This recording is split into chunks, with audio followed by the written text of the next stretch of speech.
إن الحمد لله نحمده ونستعينه ونستغفره ونعوذ بالله من شرور أنفسنا ومن سيئات أعمالنا من يهده الله فلا مضل له ومن يضلل فلا هادي له أشهد أن لا إله إلا الله وحده لا شريك له وأشهد أن محمدا عبده ورسوله لا نبي بعد أما بعد يا أيها الذين آمنوا اتقوا الله حق تقاته ولا تموتن إلا وأنتم مسلمون Ini masih intro, يا masih أيها lama. الناس اتقوا ربكم الذي خلقكم من نفس واحدة Isinya ya. وخلق منها زوجها وبث منها kembali memberikan kemudahan kepada kita bersama untuk bisa duduk di dalam masjid Rasulullah sallallahu alaihi wasallam dengan tujuan menambah keimanan kepada Allah Subhanahu wa taala dan juga kecintaan kita kepada baginda Rasulullah sallallahu alaihi wasallam.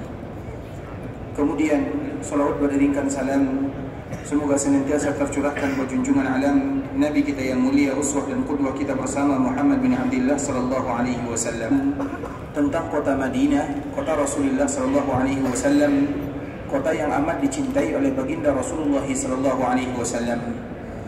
Dan di antara bentuk Nabi mencintai kota Madinah, Nabi sallallahu alaihi wasallam tidak mau berpisah dari kota Madinah untuk selama-lamanya. Sebagaimana hadis yang dibawakan oleh Anas bin Malik radhiyallahu taala anhu, anna an-nabiy sallallahu alaihi wasallam kana idza qadima min safar fanadhara ila juduratil Madinah awda'a rahilatah. Nabi sallallahu alaihi wasallam kalau ingin melakukan safar, maka hati Nabi senantiasa terpaut ke kota Madinah.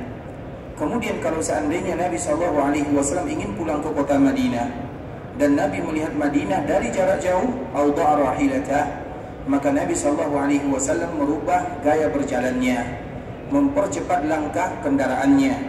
Wa in kana ala dabbatin harrakaha, kalau seandainya Nabi sallallahu alaihi wasallam berada di atas kendaraan, Nabi akan menggerakkan kendaraannya min hubbiha, dan itu semua dilakukan oleh Nabi sallallahu alaihi wasallam karena cinta kepada kota Madinah. Artinya ikhwatul Islam, ketika kita memasuki kota Madinah, maka Nabi sallallahu alaihi wasallam mengajarkan Allahumma habbib ilaina al-Madinah ka hubbina Makkah aw ashad. Ya Allah, tanamkan kepada kami rasa cinta kepada kota Madinah sebagaimana kami mencintai Makkah, atau jadikan kecintaan kami terhadap kota Madinah melebihi kecintaan kami terhadap kota Makkah. Dan ketika Nabi atau ketika para sahabat Nabi radhiyallahu taala anhum ingin meninggalkan kota Madinah, maka mereka juga berdoa dan berharap kepada Allah Subhanahu wa taala agar itu bukanlah perjalanan terakhir yang mereka lakukan ke kota Madinah. Makanya siapapun di antara kita yang memasuki kota Madinah, ingat bahasa yang disebutkan oleh Nabi, sebagaimana siapapun yang akan meninggalkan kota Madinah, maka berdoalah kepada Allah agar itu bukan kali terakhir. Makanya Imam An-Nawawi rahimahullahu taala menyebutkan di antara kalimat yang indah diucapkan oleh mereka yang akan meninggalkan kota Madinah, Allahumma la taj'al hada akhiru ahdin biharami nabiyyika sallallahu alaihi wasallam. Ya Allah, jangan jadikan ini perjalanan terakhir kami di kota Rasulullah sallallahu alaihi wasallam. Dan itu semua kita lakukan karena kecintaan kita terhadap kota Madinah. Masuk kita mencintai Madinah, berpisah bukan berarti kita tidak ingin kembali ke kota Madinah. Begitulah kecintaan seorang muslim. Dikala mereka betul-betul mencintai kota Madinah, masuk mereka mengucapkan Allahumma habbib ilaina al-Madinah ka hubbina Makkah aw ashad. Kemudian dikala mereka ingin meninggalkan kota Madinah, maka mereka pun berdoa kepada Allah, Allahumma la taj'al hadha akhiru ahdin biharami nabiyyika sallallahu alaihi wasallam. Ya Allah, jangan jadikan perjalanan kami ini kali terakhir kami berada di haram Rasulullah sallallahu alaihi wasallam. Dan semua itu kita lakukan ikhwatul Islam karena kita tidak ingin hanya sekali saja datang ke kota Madinah. Siapa di antara kita yang ingin hanya sekali berkunjung ke kota Rasulnya sallallahu alaihi wasallam? Siapa di antara kita yang ingin hanya sekali saja berkunjung ke perkuburan Nabi sallallahu alaihi wasallam? Siapa di antara kita yang ingin tidak berlama-lama di tempat yang mulia dan dimuliakan oleh Allah Subhanahu wa taala? Oleh karena itu ikhwatul Islam, maka kita lihat bagaimana Nabi sallallahu alaihi wasallam siang dan malam Nabi sallallahu alaihi wasallam berdoa kepada Allah dan mendoakan umatnya serta menganjurkan kepada mereka untuk datang ke kota Madinah dan memberikan kepada mereka motivasi. Padahal kota Madinah tidak ada hubungannya dengan ibadah yang kita lakukan. Ibadah umrah akan lengkap tanpa kedatangan kita ke kota Madinah. Ibadah haji akan sempurna tanpa kedatangan kita ke kota Madinah. Tapi siapapun yang melaksanakan ibadah yang mulia ini, pasti ada dorongan dari dalam hatinya untuk mendatangi kota Rasulullah sallallahu alaihi wasallam. Kemudian di kota Islam, kemarin kita telah menyebutkan di antara salah satu kemuliaan yang ada di kota Madinah adalah Masjid Rasulullah sallallahu alaihi wasallam dan juga Nabi sallallahu alaihi wasallam. Makanya siapapun yang pertama kali datang ke kota Madinah, tujuan yang paling pertama dan utama yang harus mereka gapai adalah Masjid Nabawi. Itu adalah tujuan pertama. Siapapun di antara kita yang diberikan kelebihan oleh Allah Subhanahu wa taala, dikala ada yang bertanya, "Mengapa kalian datang ke kota Madinah?" Jawabannya sudah pasti, ingin melakukan ibadah di dalam Masjid Rasulullah sallallahu alaihi wasallam. Itu yang pertama. Kemudian yang kedua, di Masjid Kuba, baru yang berikutnya berkunjung ke perkuburan baginda Nabi yang mulia, berkunjung ke perkuburan Baqi', berkunjung ke perkuburan syuhada Uhud. Tapi yang pertama yang harus kita ingat adalah masjidnya Rasulullah sallallahu alaihi wasallam. Dengan itu pula lah Nabi menyebutkan la tushaddur rihal illa ila salasati masajid. Kalian itu tidak boleh melakukan perjalanan yang membuat kalian lelah dan letih. Artinya masjid yang betul-betul kita jadikan tujuan utama di dunia hanya 3 sahaja. Sedangkan masjid yang lain itu tidak dijadikan tujuan utama. Misalnya ada di suatu daerah masjidnya, tujuan utama kita bisa jadi daerah, bisa jadi kawan, bisa jadi makanan, bisa jadi yang lain. Tapi kalau ada di antara kita yang datang ke kota Madinah, tujuan pertamanya adalah kurma, maka ulang lagi niatnya. Atau tujuan utamanya hanya sekedar bergaya saja ikhwatul Islam, ulang lagi niatnya. Karena tujuan pertama kali kita datang ke kota Madinah adalah Masjid Rasulullah sallallahu alaihi wasallam. Dan itu harus kita ulang di kota Islam. Jangan hanya karena di Madinah ada makanan yang enak misalnya. Oh, di Madinah ada makanan ini, kambingnya misalnya. Nanti saya ingin datang ke kota Madinah ingin makan kambing di sana. Jangan. Itu jadikan sebagai sampingan. Tapi tujuan utama adalah sekedar, atau tujuan utama adalah datang ke dalam beribadah di dalam Masjid Rasulullah sallallahu alaihi wasallam. Banyak sebagian saudara kaum muslimin ikhwatul Islam yang diberikan kelebihan oleh Allah Subhanahu wa taala. Kelebihan harta. Kemudian dikala mereka datang melaksanakan ibadah yang mulia, maka mereka ditanya, "Kenapa kamu pergi melaksanakan ibadah ke Mekah Madinah?" Maka jawabannya mudah saja, karena rambutku sudah panjang. Karena nanti kalau kita melaksanakan ibadah umrah pasti dicukur. Banyak sebagian kita yang kadang-kadang walau bercanda, tapi itu adalah candaan yang tidak bagus. Tujuan pertama dan utama kita datang ke Tanah Haram adalah masjidnya. Di Mekah adalah masjidnya, di Madinah juga adalah masjidnya. Kemudian kita menyebutkan ikhwatul Islam, kemarin kita telah menyebutkan pembangunan Masjid Rasulullah sallallahu alaihi wasallam adalah pembangunan masjid yang sangat luar biasa. Sederhana tapi memiliki makna yang indah dan luar biasa. Dan kemarin kita telah menyebutkan hadis yang dibawakan oleh Anas bin Malik radhiyallahu taala anhu bahwa Masjid Nabawi itu dulunya adalah tempat perkuburan kaum musyrikin. Fakana fihi ma aqulu lakum kanat fihi quburul musyrikin. Anas bin Malik radhiyallahu taala anhu menyebutkan sebagaimana yang aku ceritakan kepada kalian, tempat tanah yang akan dijadikan pembangunan Masjid Nabawi adalah perkuburan kaum musyrikin. Artinya tempat yang tidak lagi diperhatikan, sudah menjadi perkuburan. Kemudian ikhwatul Islam, maka dari situlah Nabi sallallahu alaihi wasallam memerintahkan para sahabatnya wa biquburil musyrikina fanubishat, dan Nabi sallallahu alaihi wasallam memerintahkan para sahabatnya sebelum membangun masjid untuk menggali perkuburan terlebih dahulu. Jadi ada beberapa perkuburan yang ada di sana, kemudian semuanya digali. Kemudian kurma-kurma yang tidak lagi aktif maka ditebang, kemudian semuanya didatarkan, barulah dimulai pembangunan Masjid Rasulullah sallallahu alaihi wasallam. Kemudian ikhwatul Islam, ketika perkuburan sudah digali, kemudian kurma sudah ditebang, fasuffun nakhla qiblatal masjid, maka para sahabat diperintahkan oleh Nabi sallallahu alaihi wasallam untuk meletakkan pohon kurma yang tadi sudah ditebang di bagian kiblat masjid. Dan kita kembali mengulang ikhwatul Islam, pertama kali Nabi datang ke kota Madinah, maka kiblat kaum muslimin masih mengarah ke Baitul Maqdis. Agar kita tahu nanti di mana Nabi sallallahu alaihi wasallam meletakkan rumahnya. Nabi sallallahu alaihi wasallam tidak pernah meletakkan rumahnya di bagian depan masjid. Karena memang dulu kiblat kaum muslimin masih menuju Baitul Maqdis kurang lebih 16 bulan sampai 17 bulan lamanya. Sebagaimana yang disebutkan oleh Imam Ibnu Hajar di dalam kitabnya Fathul Bari, bahwa dikala Nabi dan para sahabat datang ke kota Madinah, kiblat mereka masih menuju Baitul Maqdis, artinya masih ke sana, bukan ke sana. Kemudian dibangunlah pembangunan masjid. Panjangnya 35, lebarnya 30. Itu adalah Masjid Nabawi yang dibangun oleh Nabi. Kemudian setelahnya, ketika Nabi SAW datang ke kota Madinah, apakah Nabi sudah punya keluarga atau belum? Nabi sudah punya istri atau belum? Sudah atau belum? Siapa istri Nabi? Khadijah, tapi meninggal. Dikala Nabi SAW berada di kota Madinah, Nabi sudah punya istri atau belum? Sudah? Siapa istri Nabi? Saudah. Jadi ada dua orang istri Nabi yang lebih tua dari Nabi SAW, dan dua-duanya berasal dari Quraisy. Karena sebelumnya kita menyebutkan istri Nabi itu banyak macamnya.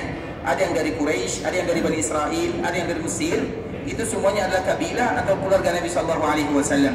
Dan mereka yang berasal dari Quraisy, Khadijah, Saudah, Hafsah, Aisyah, Ummu Habibah, dan Ummu Salamah. Ada 6 orang istri Nabi SAW yang mereka semua berasal dari Quraisy. Karena istri Nabi SAW jumlahnya 11, 12 termasuk Maria Al-Qibtiyah. Yang pertama namanya Khadijah, yang kedua namanya Zainab binti Khuzaimah, dan kedua-duanya sudah dipanggil oleh Allah Subhanahu wa taala. Khadijah meninggal dikala Nabi masih berada di Mekah tahun 10 kenabian. Kemudian setelahnya baru Nabi menikah dengan Saudah. Jadi istri kedua Nabi SAW adalah Saudah, dan itu Nabi menikah dengannya setelah Khadijah meninggal. Kemudian ikhwatul Islam yang kedua adalah Zainab binti Khuzaimah, salah seorang wanita yang hanya menikah dengan Nabi 3 bulan sahaja. Kemudian Nabi menyebutkan orang yang paling pertama kali meninggal di antara kalian adalah orang yang panjang tangannya. Kemudian para sahabat atau para istri Nabi, mereka mengukur tangannya, siapa di antara mereka yang paling panjang tangannya. Kemudian mereka menemukan tangan mereka sama saja, sama-sama panjangnya. Kemudian setelahnya meninggallah Zainab binti Khuzaimah. Ternyata makna daripada kalimat panjang tangan adalah mereka yang suka membantu dan menolong. Maka disebutlah dia dengan Ummul Fuqara atau Ummul Masakin, ibunya orang-orang fakir dan ibunya orang-orang miskin. Karena saking rajinnya bersedekah, membantu orang-orang fakir dan membantu orang-orang miskin. Dan itulah yang bernama Zainab binti Khuzaimah. Dia hanya menikah dengan Nabi 3 bulan, setelahnya dia dipanggil oleh Allah Subhanahu wa taala. Dua istri Nabi ini adalah mereka yang sudah meninggal. Dan yang masih hidup bersama Nabi SAW, yang pertama yang paling tua adalah Ibunda Saudah radhiyallahu taala anha. Ibunda Saudah ini lebih tua, sangat tua. Dan dia ingin selalu bersama Nabi SAW. Makanya dia mengatakan kepada Rasulullah SAW, "Ya Rasulullah, jatahku hariku aku berikan kepada Ibunda Aisyah radhiyallahu taala anha." Dan antara Aisyah dengan Saudah ibarat nenek dengan cucu, saking tuanya. Bahkan mereka pernah bermain ikhwatul Islam. Kita tahu tepung, gandum, itu biasanya dijadikan mainan sebagai apa biasanya? Sebagai apa namanya, ditempelkan di muka, itulah istilahnya. Dan itulah yang dilakukan oleh Saudah dengan Aisyah radhiyallahu taala anha. Dan itu mereka lakukan di depan Nabi SAW. Karena mereka jauh beda usianya, sehingga Aisyah tidak pernah cemburu kepada Saudah. Saudah pun tidak pernah cemburu kepada Aisyah, tapi Aisyah cemburu kepada Khadijah. Kenapa demikian? Karena ada alasan-alasan yang lain. Nah, salah satunya adalah Saudah, karena Saudah itu adalah istri kedua Nabi. Kemudian baru Aisyah radhiyallahu taala anha. Kemudian setelahnya adalah Hafsah binti Umar, anaknya Umar bin Khattab. Jadi Umar bin Khattab itu adalah mertua Nabi, dan Umar bin Khattab juga menantu Nabi. Karena para sahabat itu ikhwatul Islam, mereka berlomba-lomba untuk ada hubungan dengan Nabi SAW. Salah satunya adalah Umar. Bahkan Umar itu pernah melamar Fatimah radhiyallahu taala anha. Abu Bakar juga pernah melamar Fatimah. Dia datang kepada Nabi, "Ya Rasulullah, aku ingin melamar Fatimah." Umar juga ingin melamar Fatimah. Bukan berarti mereka tidak punya keluarga, punya. tapi mereka ingin semakin dekat dengan baginda Rasulullah sallallahu alaihi wasallam. Umar, Abu Bakar dikala melamar Fatimah, bahasa Nabi bagus, innaha saghirah, dia masih kecil. Kalau kalimatnya masih kecil berarti tanda apa biasanya? Tidak usah lagi bertanya. Sama dengan kita, kalau ada yang melamar anak atau kita melamar untuk anak kita, kemudian mereka mengatakan dia masih sekolah, berarti cari yang lain. Berarti dia tidak mau menerima kita, itulah istilahnya, atau bahasa-bahasa yang lain. Nah, begitulah Nabi SAW dengan Abu Bakar dan Umar radhiyallahu taala anhuma. Mereka juga pernah melamar Fatimah. Pada akhirnya Nabi menikahkan Fatimah dengan Ali bin Abi Thalib radhiyallahu taala anhuma. Tapi setelahnya yang lebih unik lagi ikhwatul Islam, Ali ini punya anak Hasan, Husain, Muhsin, meninggal waktu kecil. Hasan, Husain, Muhsin, Zainab dan Ummu Kulthum. Jadi anak Ali dan Fatimah berapa orang? 5. Berarti cucu Nabi berapa orang? Cucu Nabi berapa orang? 5. Hah? 5. Berapa cucu Nabi? Jadi anaknya Fatimah, Hasan, Husain, Muhsin. Hasan, Husain, Muhsin, Zainab, Ummu Kulthum. Jadi berapa cucu Nabi? 5. 5. Terus anaknya Zainab mana? Anaknya Ruqayyah mana? Ruqayyah juga putri Nabi, Zainab juga putri Nabi, Ummu Kulthum juga putri Nabi. Karena putri Nabi bukan satu, tapi berapa putri Nabi? 5 atau 6? 4. Putri Nabi berapa? 5 atau 6? 4. Jangan sampai tidak tahu ya. Keluarga Nabi wajib kita tahu, karena kita semua kita mencintai mereka. Dan di antara kita mencintai mereka adalah berselawat kepadanya. Maka di samping kita berselawat kepada Nabi, kita juga berselawat kepada keluarga Nabi, istri-istri Nabi, dan juga ahlul bait Nabi. Terlepas daripada itu semua, cucu Nabi ada 8. 5 sudah kami sebutkan, 3 cari sendiri. Jadi mereka semuanya harus kita tahu, karena mereka semuanya derajatnya sama derajatnya dengan Hasan, sama derajatnya dengan Husain, karena mereka semuanya adalah cucu baginda Rasulullah sallallahu alaihi wasallam. Agar kita tahu mana zuriat Nabi sallallahu alaihi wasallam, siapa mereka, apakah mereka masih ada atau tidak, maka tentunya kita harus tahu dulu siapa cucu Nabi sallallahu alaihi wasallam. Dan cucu Nabi itu ada 8 orang. 5 sudah kita sebutkan. Nah, salah satu cucu Nabi namanya adalah Ummu Kulthum. Siapa suami Ummu Kulthum? Suaminya adalah Umar bin Khattab radhiyallahu taala anhu. Artinya para sahabat itu ikhwatan, jadi Umar adalah mertua Nabi dan dia juga menantu. Apa namanya? Menantu. Suami daripada cucu Nabi sallallahu alaihi wasallam. Menantu lah kurang lebih. Suami dari cucu apa namanya? Suami cucu kita. Kita tidak tahu karena kita belum punya cucu. Kalaupun kita sudah punya cucu, belum ada yang menikah. Jadi kita tidak bisa tahu namanya. Tapi itulah Umar bin Khattab radhiyallahu taala anhu, dia menikah dengan cucunya Nabi sallallahu alaihi wasallam yang bernama Ummu Kulthum. Artinya agar kita tahu bagaimana kedekatan Umar dengan Rasulullah sallallahu alaihi wasallam. Kemudian ikhwatul Islam, Hafsah binti Umar. Jadi Hafsah ini adalah istrinya Nabi sallallahu alaihi wasallam. Jadi Saudah, Aisyah, Hafsah, dan mereka itu semuanya berasal dari Quraisy. Kemudian siapa lagi? Kita dulukan yang dari Quraisy. Yang lainnya adalah Ummu Habibah. Ummu Habibah itu adalah namanya Ramlah. Ummu Habibah itu ayahnya adalah Abu Sufyan bin Harb, orang yang selalu memerangi dan memusuhi Nabi sallallahu alaihi wasallam. Dan dia termasuk orang yang pertama kali hijrah ke daerah Habasyah. Dikala dia hijrah bersama suaminya bernama Abdullah bin Jahash, suaminya dikala sampai di daerah Habasyah, dia bermimpi atau Ummu Habibah ini bermimpi, dia melihat suaminya dalam bentuk yang buruk rupanya. Ternyata dikala sampai di Habasyah, dia pun pindah agama dan ikut kepada agama Nasara. Kemudian pada akhirnya dia wafat dalam agama Nasara. Maka ini merupakan pelajaran bagi kita bersama ikhwatul Islam. Jangan pernah tergiur, saya berada dalam agama Islam. Masih ada tanggung jawab yang harus kita lakukan, yaitu bagaimana mempertahankan Islam sampai kita dipanggil oleh Allah Subhanahu wa taala. Coba lihat Ummu Habibah, suaminya hijrah, meninggalkan kampung halamannya sampai di daerah Habasyah. Maka dia pindah agama di sana. Kemudian dia tidak lagi berada dalam agama Islam. Kemudian pada akhirnya dia wafat dalam agama Nasara. Maka dengan itulah Ummu Habibah menjadi janda. dan dia masih berada di daerah Habasyah. Pulang susah, berada di sana juga susah.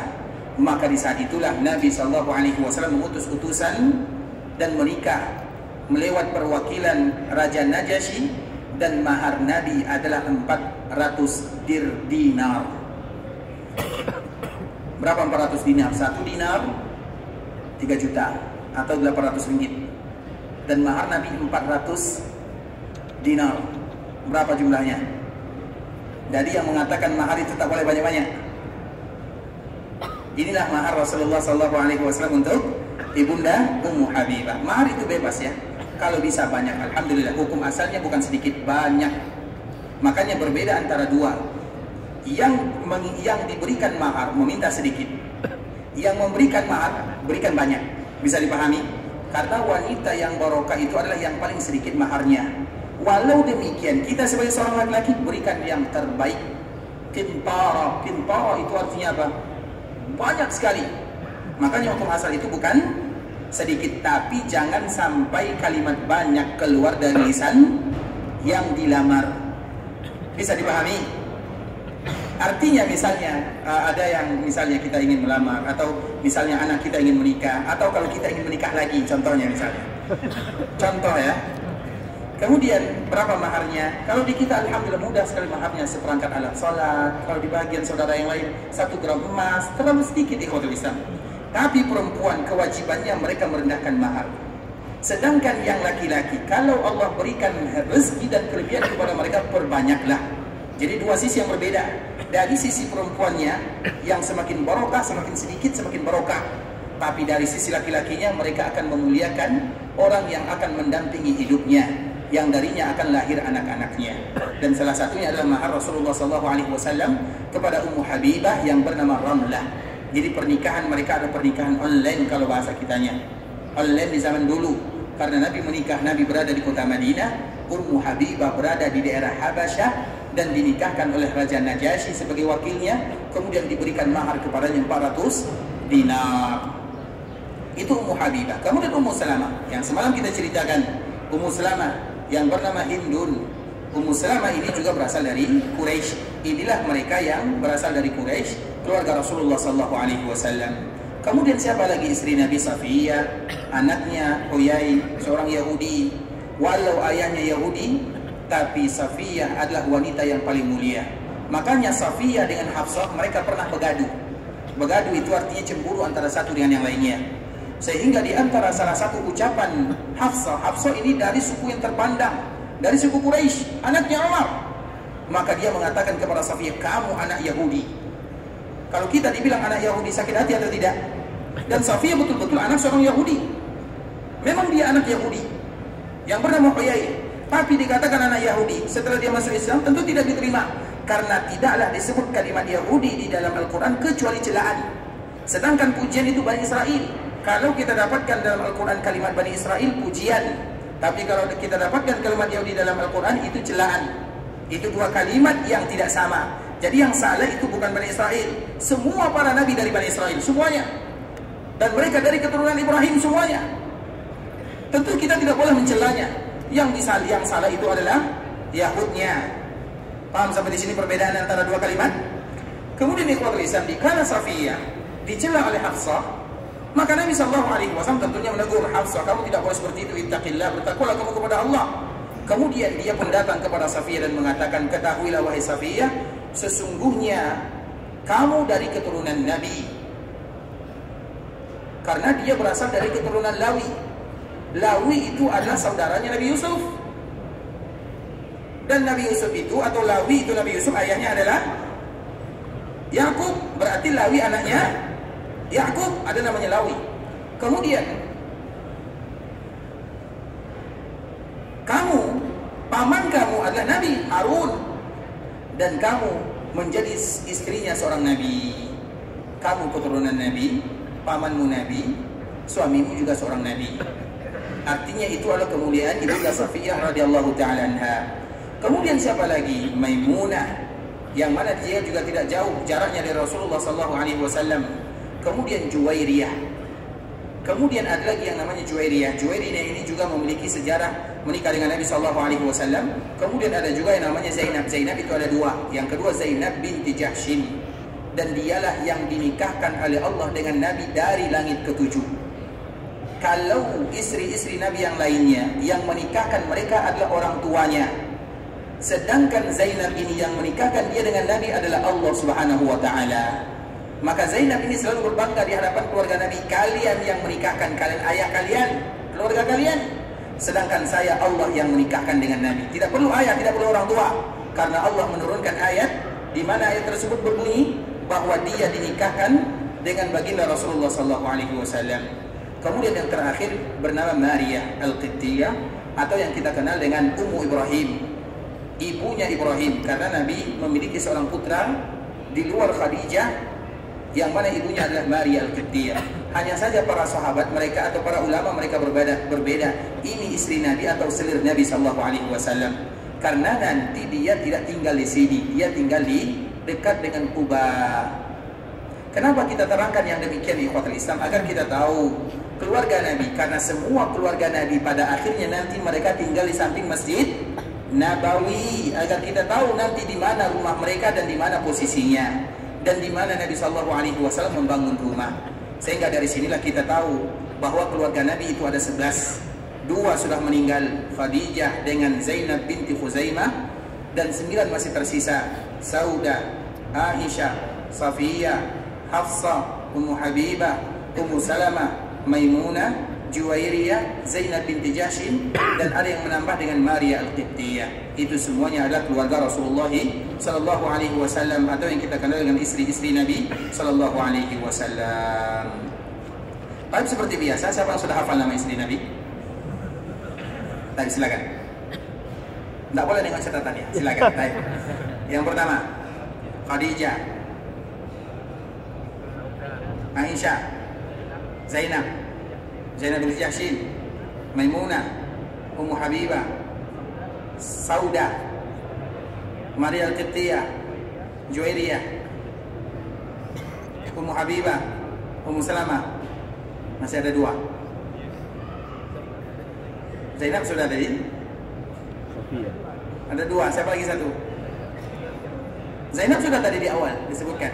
Ulang lagi, biar adil. Karena semakin diulang semakin salah biasanya. Baik, kita ulang lagi. Baik, silakan. Yang pertama, Khadijah, Saudah. Kan? Betul kan? Nah, ulang lagi. Khadijah, Saudah, Ummu Habibah, Ummu Salamah, Zainab 1, Zainab 2. Baik. Ummu Habibah, Ummu Salamah, Ruqayyah, Maria Al-Qibtiyah, Juwairiyah. Ulang lagi. Yang jelas, baik, ulang lagi. Baik. Karena berulang-ulang ya, jadi namanya ada 2 kali. Baik, hafal dulu. Dikasih kesempatan untuk menghafal.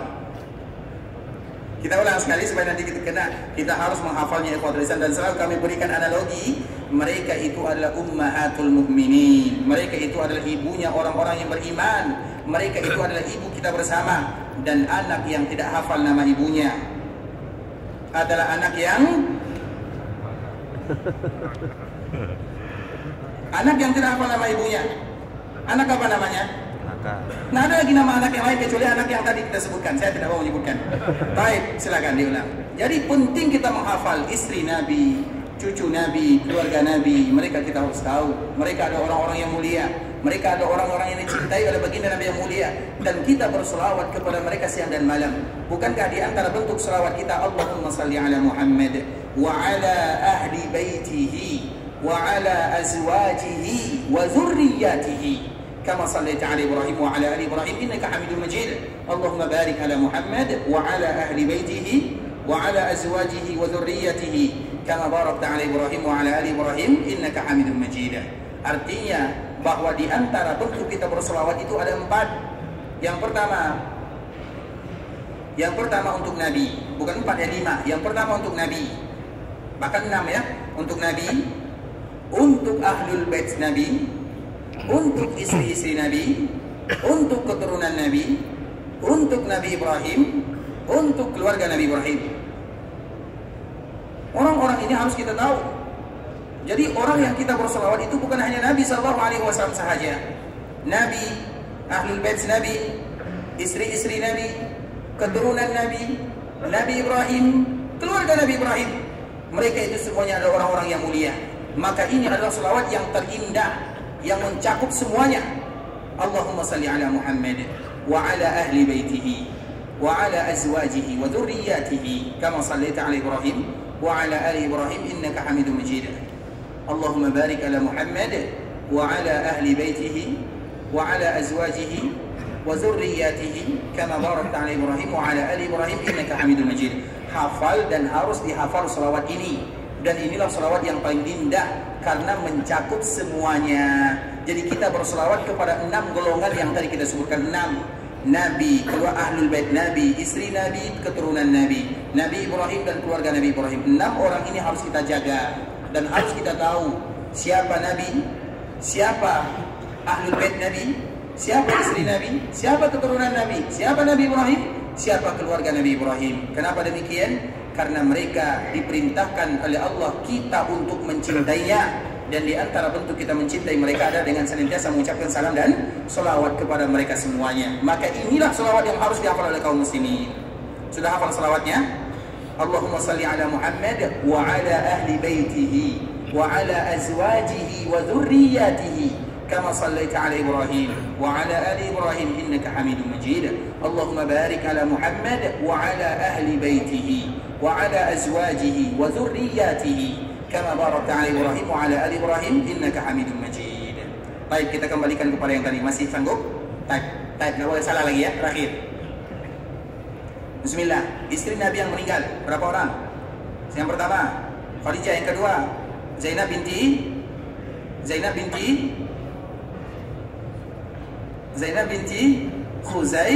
Khuzaimah. Berapa orang istri Nabi yang sudah meninggal di zaman Nabi? Berapa orang istri Nabi yang sudah meninggal? Semuanya.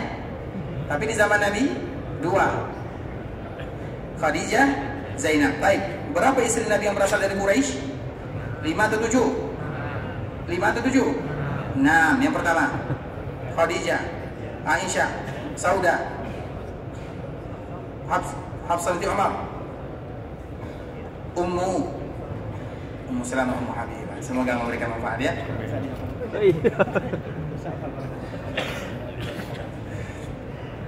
Tapi ikhwatul Islam itu adalah keluarga Nabi sallallahu alaihi wasallam.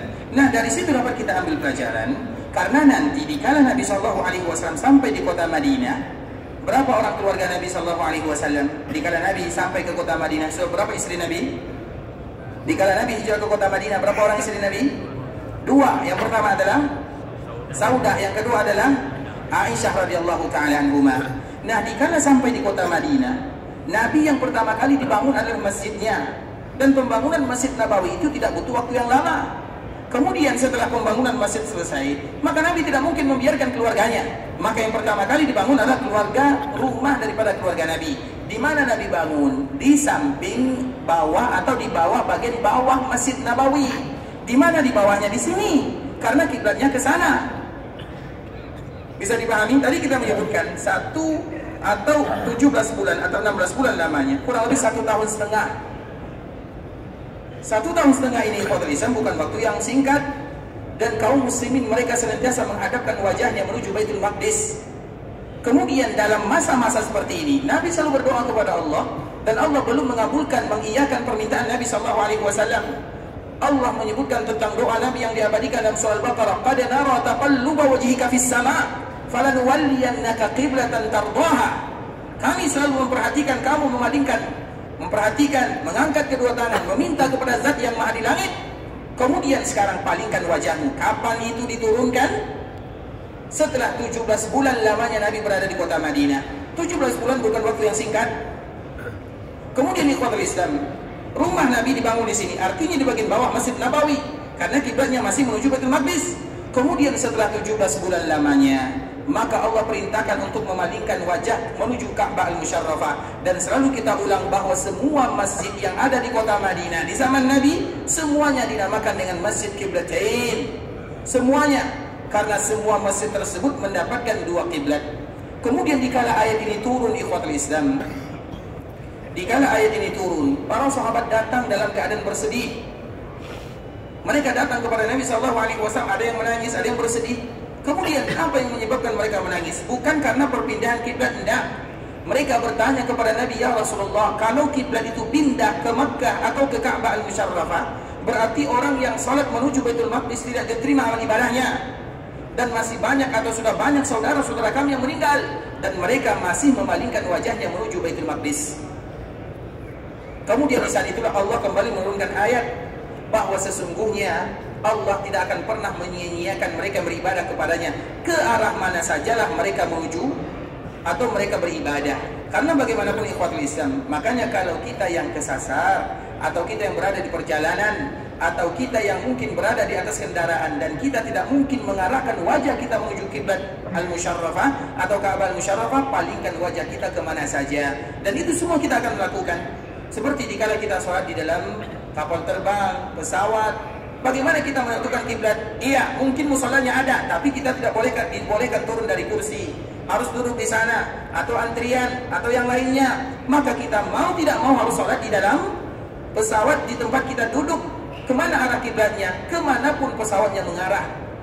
Dan itulah di antara kemudahan yang diberikan oleh Allah Subhanahu wa taala. Tapi tentunya setelah kita berusaha. Karena menghadap kiblat itu adalah bagian daripada syarat, dan syarat itu tidak boleh gugur sampai kita tidak dimudahkan untuk mendapatkannya. Kemudian terlepas daripada itu semua ikhwatul Islam, ketika Nabi SAW membangun rumah keluarganya di bagian belakang masjid, kemudian kiblat itu berpindah sehingga rumah Nabi pada akhirnya berubah menjadi bagian depan. Maka Nabi tidak pernah membangun rumahnya di bagian depan. Nabi membangun rumahnya di bagian belakang. Tapi karena peralihan kiblat, maka rumah yang tadi berada di bagian belakang menjadi bagian depan. Paham sampai di sini? Kemudian ikhwatul Islam, perkuburan yang tadi, perkuburan orang-orang musyrikun, diperintahkan oleh Nabi SAW para sahabatnya untuk memindahkannya.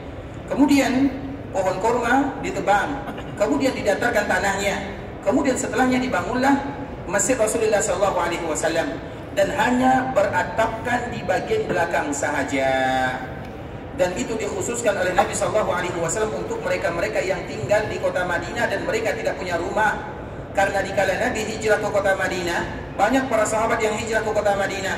Kalau Nabi memiliki tempat tinggal, tapi para sahabat Nabi jangankan tempat tinggal, pakaian pun mereka tidak punya, apalagi tempat tinggal, apalagi keluarga. Maka mereka tidak makan kecuali dengan apa yang Nabi makan, mereka juga tidak minum kecuali dari apa yang Nabi minum. Sehingga orang yang 80 ini tinggalnya di masjid, dari mana penghasilannya? Bekerja mereka tidak bisa, karena mereka berasal dari Mekah. Mekah itu ahli perdagangan. Dikala mereka berada di kota Madinah, Madinah ahli perkebunan, pedagang, disuruh berkebun, apa hasilnya? Rugi.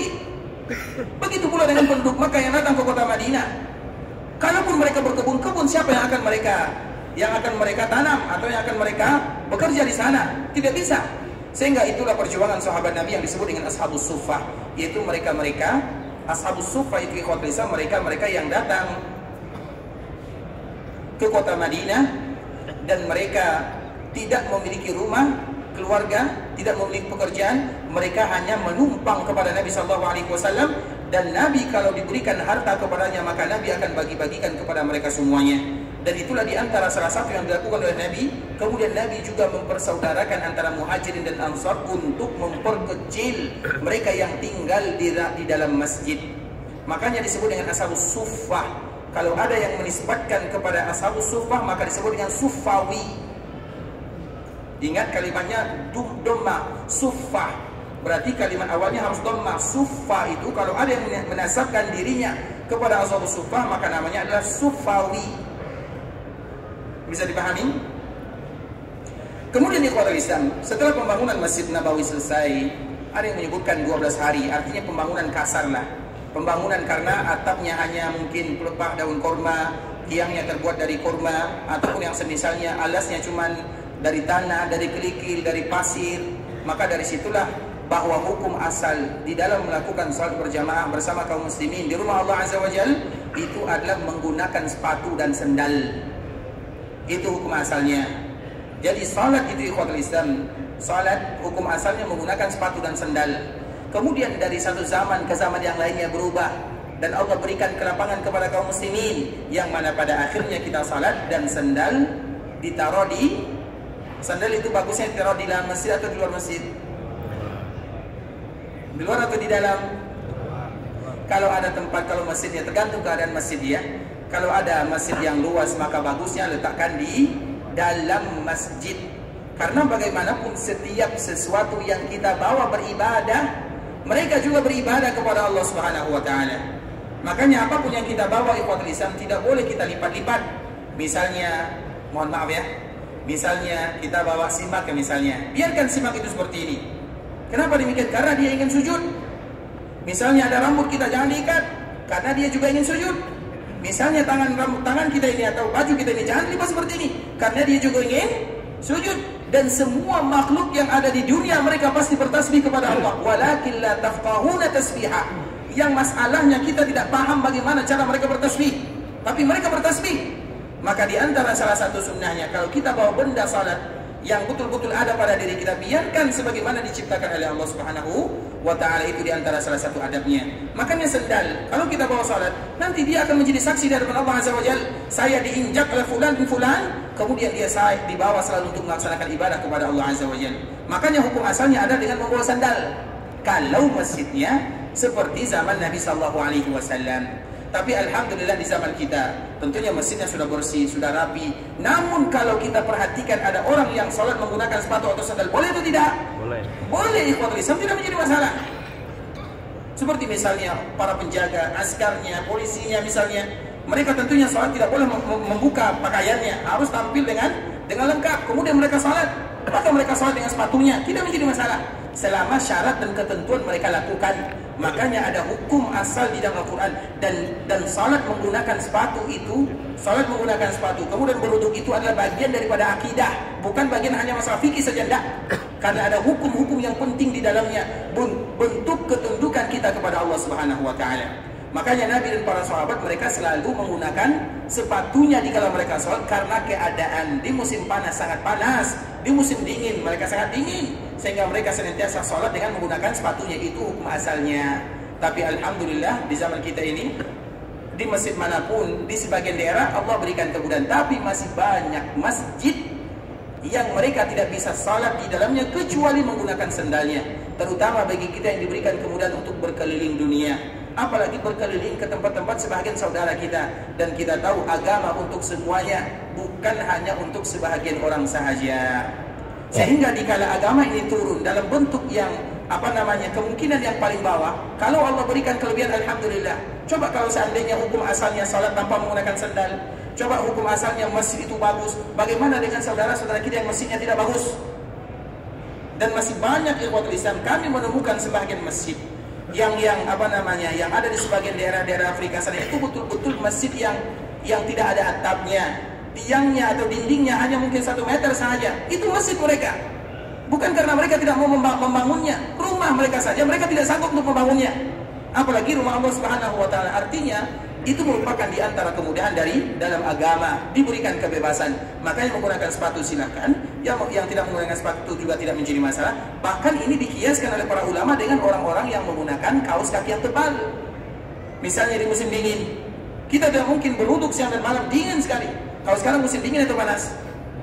Dingin sedikit. Tapi kalau betul-betul dingin, itu dingin sampai 2-3. Dan dingin di kota Madinah lain. Makanya Umar menyebutkan, musim panas itu mengganggu, musim dingin itu membinasakan. Karena berbeda antara musim panas dan musim dingin. Musim panas, tidak ada orang yang meninggal karena musim panas, tapi banyak yang meninggal karena musim dingin. Kita suka musim panas atau suka musim dingin? Kalau saya suka musim di antara keduanya. Tapi kita tidak bisa menentukan. Kadang kita datang ke Nabawi, ke Mekah, ke Madinah, terkhusus di Madinah. Madinah ini lain dari yang lain. Dinginnya dingin, panasnya panas. Walaupun kadang hanya 50, tapi 50 itu ikhwan Islam betul-betul panas. Dingin itu masih banyak yang dingin. Di Madinah jarang turun salju, tapi dinginnya lebih dingin daripada daerah yang turun salju. Coba bayangkan keadaan sahabat Nabi. Masjid mereka tidak ada atapnya, tidak ada dindingnya. Bagaimana mereka salat? Maka itu hukum asalnya adalah dengan menggunakan sepatunya. Maka disebut dengan khuf, atau artinya mereka salat dengan menggunakan sepatunya. Sehingga ikhwatul Islam itu adalah hukum asalnya. Nah, Allah berikan kemudahan kepada kita, terutama sekarang Masjid Nabawi yang alhamdulillah bagi yang menggunakan sepatu tidak menjadi masalah, apalagi mereka yang salat di luar. Karena kadang-kadang ada di antara kita yang terlambat, kemudian dia salat tidak bisa masuk masjid, di luar tidak ada karpetnya, dingin lantainya. Kalau dia buka sepatunya, rematik, penyakit misalnya contoh, maka silakan, tidak menjadi masalah. Tapi dengan syarat dan ketentuan yang telah disebutkan oleh agama, tinggal kita mempelajari apa syaratnya. Bagaimana supaya nanti kita boleh memakai sepatu atau memakai kaos kaki yang tebal ataupun yang semisalnya.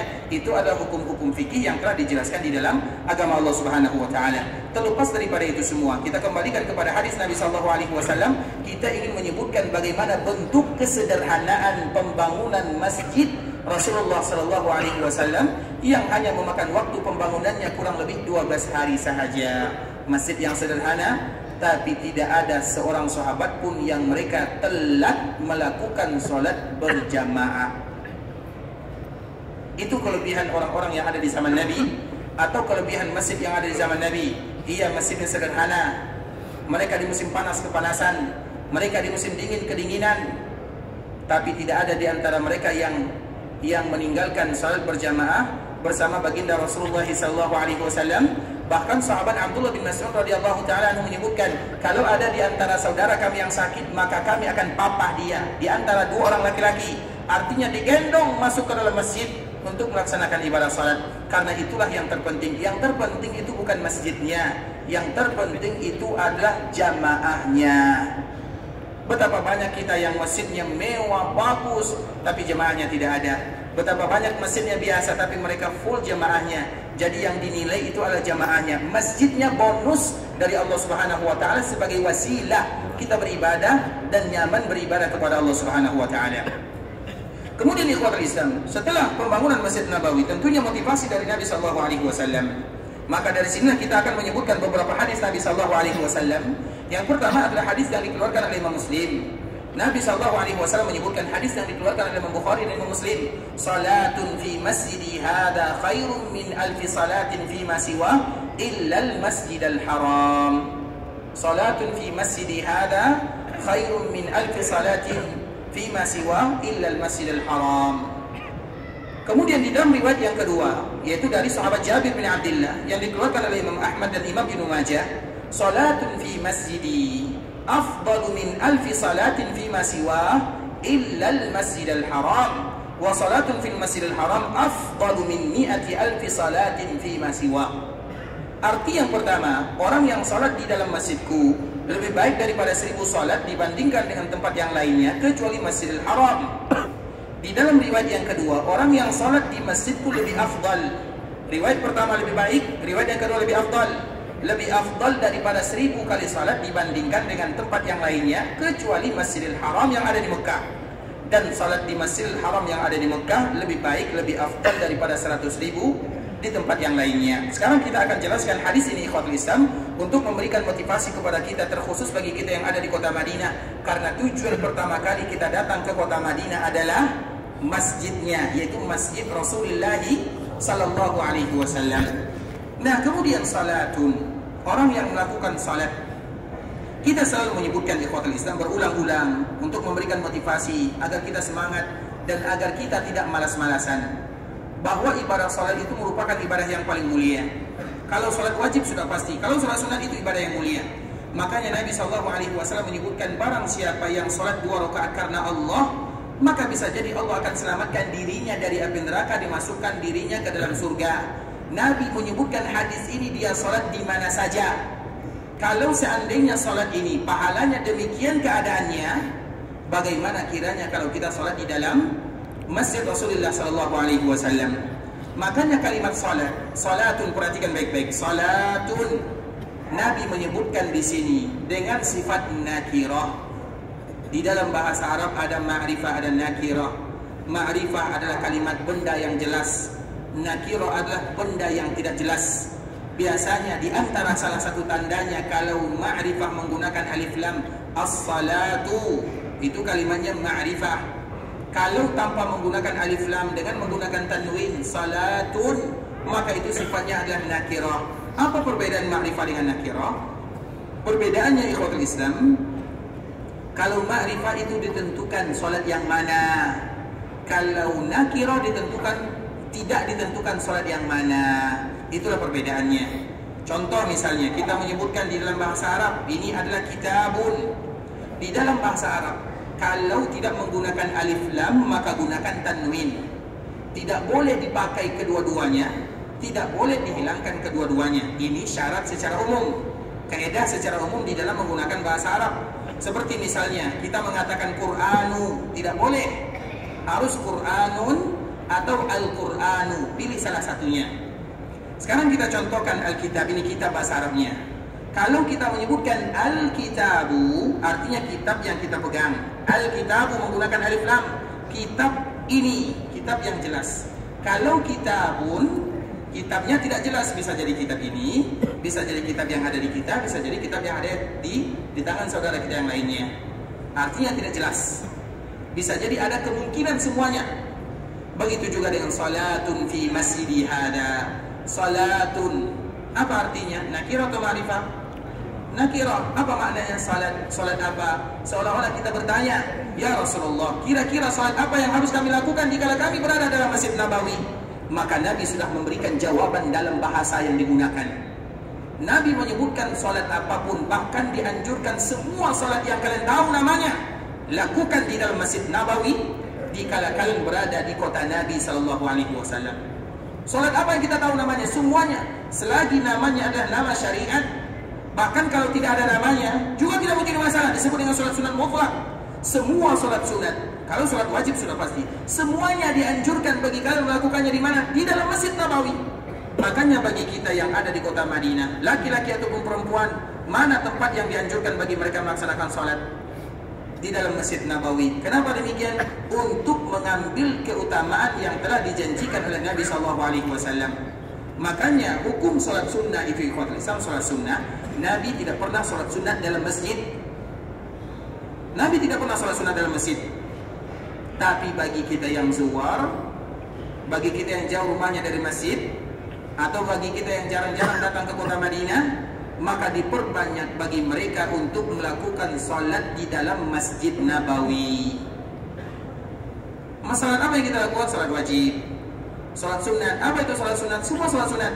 Mulai dari salat sunat fajar 2 rakaat, kemudian salat syuruk 2 rakaat setelah matahari terbit, kemudian salat duha minimal 2 rakaat, maksimal 12, kemudian 4 rakaat sebelum zuhur, kemudian 4 rakaat setelah zuhur, kemudian 4 rakaat sebelum asar, kemudian 2 rakaat setiap antara azan dan maghrib, azan dan iqamah, kemudian 2 rakaat setelah maghrib, kemudian 2 rakaat setelah isya sebelum isya, kemudian witir minimal 1 rakaat, kemudian tahajud diperbanyak. Itu semuanya adalah salat sunat yang dianjurkan bagi kita untuk melakukan dikala kita berada di dalam Masjid Rasulullah SAW, dan juga termasuk di dalamnya salatul janaiz atau salatul jenazah.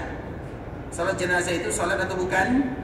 Salat. Berarti kalau ia termasuk bagian daripada salat, maka lakukanlah. Dan itu kita tidak akan mendapatkan kesempatan memperbanyak melakukan salatul janaiz kecuali di tanah haram Makkah dan Madinah.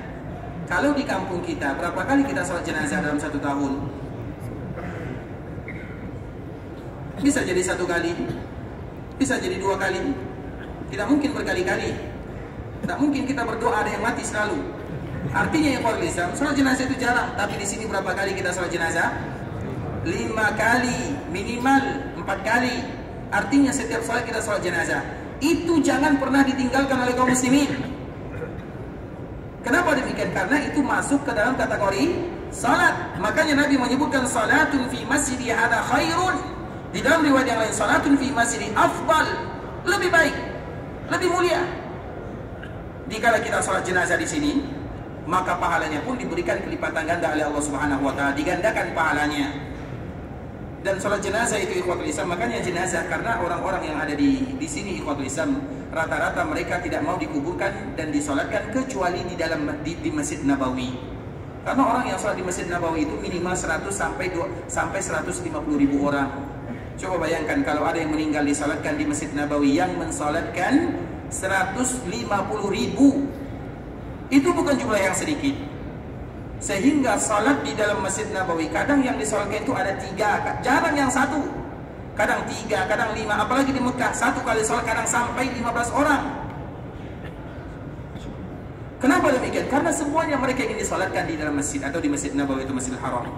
Oleh karena itu ikhwati di antara kewajiban kita yang masih hidup, ikut serta. Kalau nanti misalnya lepas Isya kemudian kita berzikir, maka jangan dulu sholat sunnah sampai ada aba-aba. Bukan hanya sholat Isya, sholat Maghrib, jangan dulu sholat sunnah sampai ada aba-aba. Karena sholat sunnah bisa kita lakukan di rumah, tapi sholat jenazah hanya kita lakukan di sini sahaja. Sholat sunnah masih banyak waktunya, sholat jenazah waktunya sedikit. Jadi kalau seandainya kita melewatkan, maka kita kehilangan pahala yang besar dan luar biasa. Kenapa demikian? Karena orang sholat jenazah sedikit di hotel Islam memberikan motivasi agar tidak ada di antara kita yang lalai meninggalkan sholat jenazah. Bahkan pahalanya banyak sekali, lebih banyak dari yang lainnya. Sholat jenazah kalau dilakukan di kampung halaman, maka kita akan mendapatkan pahala 1 qirat.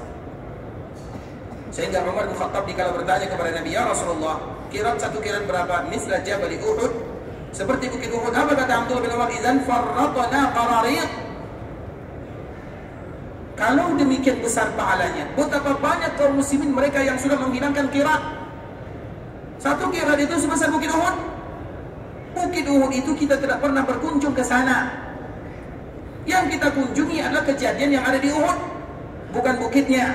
Bukitnya itu panjang sekali, 7 kilo. Ada di antara kita yang berputar bukit Uhud. Yang kita kunjungi adalah kejadian yang ada di Uhud, peristiwa peperangan Uhud. Tapi bukan semua bukit Uhud. Dan kita juga tidak pernah naik ke atasnya, kecuali beberapa orang saja. Besar pahalanya, terlalu banyak ibadah yang kita sia-siakan. Dan salah satunya adalah sholat jenazah yang kita tidak akan dapatkan dimanapun. Di sini, kalau di kampung halaman, banyak alasan kita. Kadang kita sibuk, kadang ada momen yang lain, kadang kita lewatkan. Kalau di sini memang itu adalah tujuan kita datang beribadah. Beribadah untuk diri kita, beribadah untuk saudara kita, mendoakan diri kita, mendoakan orang lain. Semuanya sama-sama ibadah. Makanya dikala sholat atau dikala selesai sholat, terutama sholat duhur, sholat maghrib, sholat isya, jangan dulu sholat sunnah sampai ada aba-aba apakah ada sholat jenazah atau tidak. Kalau setelah sholat subuh dan setelah asar, maka tidak ada sunnah di sana. Artinya orang yang selesai sholat subuh tidak boleh melakukan sholat sunnah. Sebagaimana selesai asar, jangan sholat sunnah, kecuali sunnah yang ada namanya. Nanti akan kita jelaskan. Tapi hukum asalnya orang yang sholat subuh di Masjid Nabawi, ibadah yang paling bagus mereka lakukan pada waktu itu adalah berzikir. Dan zikir yang paling bagus adalah ayat-ayat Allah. Makanya menghafal Al-Quran yang paling bagus. Kalau kita punya anak, waktu yang paling bagus kita suruh mereka menghafal Quran ada 2, yaitu di waktu-waktu yang berzikir. Yang pertama setelah subuh, dan yang kedua setelah asar. Setelah subuh, waktu yang paling bagus menghafal Al-Quran. Setelah asar adalah waktu yang paling bagus menghafal Al-Quran. Bagi kita yang ingin bercita-cita menghafal Quran, atau kalau seandainya kita ingin bercita-cita punya anak yang hafal Quran, jangan lewatkan 2 waktu ini. Apalagi asar. Asar itu jangan ada di antara kita yang JJS, jalan-jalan sore ya. Bukan berarti tidak boleh, tapi itu waktu yang paling banyak manfaatnya, waktu yang paling mulia kita beribadah. Dan ibadah yang paling bagus adalah berzikir, dan zikir yang paling utama adalah Al-Quran. Maka 2 waktu ini, kalau ada di antara kita, bahkan baca Quran juga boleh. Kapan baca Quran yang paling bagus? 2 waktu ini. Baca Quran yang paling bagus waktunya. Kalau misalnya kita tidak ingin hafal, maka baca setelah subuh, baca setelah asar. 2 waktu yang paling bagus. Kalau di malam hari, apalagi orang yang sholat tahajud, apa ibadah yang paling bagus di waktu itu? Istighfar. Maka Allah menyebutkan wabil ashari hum yastaghfirun, dan mereka selalu beristighfar di waktu sahur. Sahur itu di sepertiga terakhir. Artinya setiap ibadah ada waktu yang mulia. Bukan berarti di waktu yang lain tidak boleh, tapi ada waktu-waktu yang dikhususkan. Ikhwatul Islam, karena waktu juga yang memisahkan, karena insya Allah besok kita akan sambung ya pembahasan tentang salat di Masjid Nabawi. Semoga Allah Subhanahu wa Ta'ala memberikan kemudahan kepada kita bersama untuk menggapai pahala yang dijanjikan oleh Allah Subhanahu wa Ta'ala. Semoga perkumpulan kita ini adalah perkumpulan yang bisa mengampunkan dosa-dosa kita bersama, mendatangkan pahala kepada kita, diangkat derajat kita di dunia dimuliakan kita sampai ke dalam surga. Kalau ada di antara kita yang ingin pergi ke Mekah untuk beribadah, semoga Allah menerima semua amal ibadahnya. Allah kabulkan doa dan permintaannya. Dijadikan amal umrahnya umratan mabrurah, wa sa'yan mashkurah, wa dzamban maghfurah. Kalau ada di antara kita yang ingin pulang ke kampung halamannya, semoga dimudahkan perjalanannya, dilancarkan urusannya, kembali berkumpul dengan keluarganya dalam keadaan sehat walafiat. Semoga Allah berikan keberkahan dalam kehidupan kita, keberkahan dalam anak dan keturunan kita, keberkahan dalam usaha kita, keberkahan dalam kehidupan kita. Semoga Allah berikan keikhlasan kepada kita dalam setiap amal ibadah. Allah berikan kepada kita istiqamah dalam beragama. Dan semoga Allah tutup usia kita dalam keadaan husnul khatimah. Dan semoga Allah kumpulkan kita bersama di dalam surga. Amin amin ya rabbal alamin. Kita tutup dengan doa kafaratul majlis. Subhanakallahumma bihamdika asyhadu an la ilaha illa anta astaghfiruka wa atubu ilaik. Wa sallallahu wa sallim ala nabiyyina wa habibina wa khalilina wa sayyidina Muhammadin wa ala alihi wa sahbihi wa sallam tasliman katsira. Assalamualaikum warahmatullahi wabarakatuh.